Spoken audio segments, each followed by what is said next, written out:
Grabe mga ka-viewers, Mekoy at Krista, nagpakilig na naman dinaig pa ang EDC at Jomcar sa love team ng dalawa.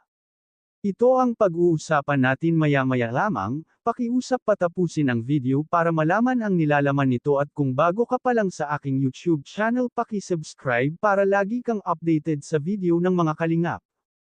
Mga ka-viewers, kinausap nga ni Kalingap Rab si Mekoy kung ano na ang kanyang desisyon, at ito na nga ang nangyari. Hindi makapaniwala si Kalingap Rab na pipiliin ni Mekoy si Krista. Grabe mga ka-viewers, meron na naman bagong nabuong mag-love team ang mga kalingap. Tiyak na marami na naman senior citizen or viewers ang malilibang dahil sa mag-love team na ito. Napaka-cute nilang tingnan at bagay sila sa isa't isa. Kung mapapanood mo sila ay matatanggal talaga ang stress mo. Dahil itong si Krista ay may tinatagong talento sa pagkanta at magaling din siya umakting sa harap ng camera. Hindi ito mahiyain at kahit anong request mo na kanta ay gagawin niya.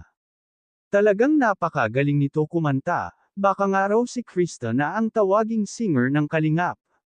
Magaling na kumanta, maganda pa, kaya naman hindi nagdalawang isip si Mekoy na piliin ito bilang kanyang love team niya. Kinilig nga si Krista sa sorpresa ni Mekoy sa kanya, at hindi lang si Krista ang kinilig, pati ang buong team ng kalingap, pati si Kalingap Rab ay napapahiyaw sa kilig. Kakaiba talaga magpakilig ang dalawang mag-love team na ito. Dito nga ay maraming kinilig ng kumanta silang dalawa, talagang maraming nagsasabi na bagay silang dalawa, love team, nakakakilig sila tingnan.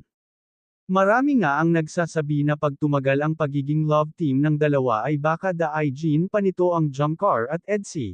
Dahil bagong love team pa nga lang ang dalawa ay marami ng sponsor ang dalawa. Marami nang natanggap na tulong si Krista mula sa kanyang mga sponsor, at kitang-kita sa mata nito ang labis na tuwa. Sana lang huwag magbago si Krista at hindi lumaki ang ulo. Hanggang dito na lang muna ang update ko mga ka-viewers. Huwag natin kalimutan suportahan ang ama ng kalingap na si Val Santos Matubang at ang kanyang anak na si Kalingap Rab at ang munting channel kong ito. Maraming salamat po. God bless sa inyong lahat.